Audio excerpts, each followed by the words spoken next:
The event looks great, guys. Right? I'm obsessed with the planner we hired for this decor. I want her to do my wedding when Anthony from Queer Eye finally realizes he needs to be straight for me. I want to tell you about when I first saw the script. I locked myself out of my car and I was sitting outside a gas station, and I had a phone call set with Carrie Burke, who was running Freeform at the time, and she was calling to give us the news about our show Alone Together, and the news did not go our way. Basically, my show was canceled. I finally got off the phone call and I open my email box and I see the script for Dollface. I'm like, what's this? I read it and I'm not kidding you. And I get not a lot, but every audition I get, it's usually like, can I make this funny? I don't know.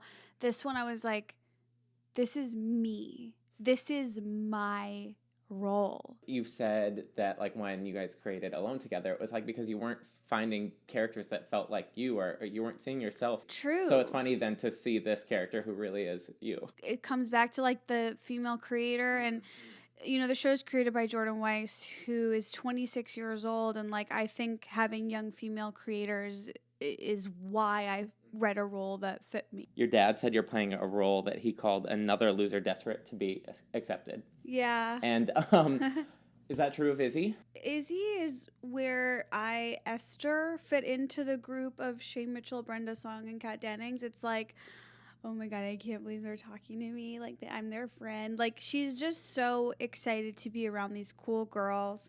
And she's so desperate to fit in. She lied about her identity. She lied about her name to fit in. So this is, as my dad said, another loser desperate to fit in, which I definitely identify with. I think growing up with a really cool older sister and with a big age gap. My older sister, she's 7 years older than me and was taller. You know, we're half sisters, so she doesn't have my ugly dad's genes in her. She has a handsome dad.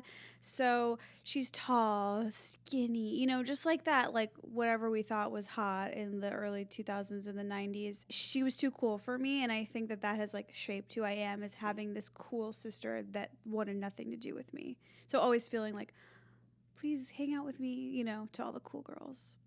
Oprah says the morning is crucial to set your intention for the day. Oprah makes me want to kill myself.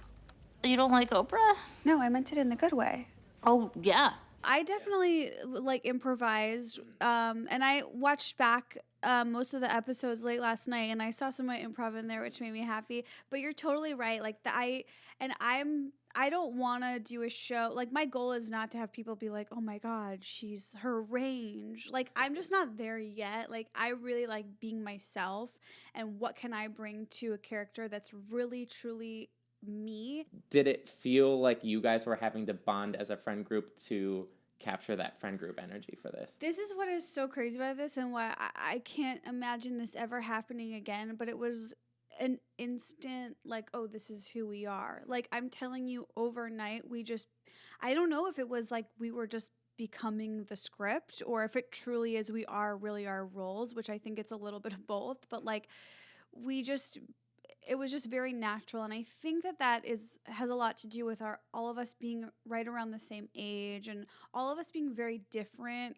So there was just no tension. Like, it was just very calm and chill, and we would always say that Brenda and Kat were like Grace and Frankie. Like, they were just like the little crazy old ladies like running around set, and then me and Shay were like the dead bodies. We were just like, when we were not shooting, we were both just like sit there like kind of dead and just talking about, I would always ask Shay a million questions about food, and you know, we were so ourselves, and everyone was so comfortable with who they were, which was really nice. I think you get that, you know, like 30s plus, you get comfy with who you are. It was a little scary to have to like feel serious, but it ended up being really fun and rewarding, and it really helped me get in touch with who Izzy is, because, you know, I read some review that I think was, I don't know if it was being negative or positive or what it was, but it said that Izzy is kind of a hybrid of Maya on Crazy Ex-Girlfriend, who I played, and Esther on Alone Together. And I was like, hey, that's what I thought too. I was like, that's so cool. You might have been trying to be mean, I don't know, but I was like, yeah, that's how I feel too. So yeah, it was interesting in those serious moments, like feeling Izzy out. But ultimately, yeah, I felt like a little Maya, a little Esther, kind of like you get Izzy. In case you fail to see. This is a real window into the mind of high school Esther. I know.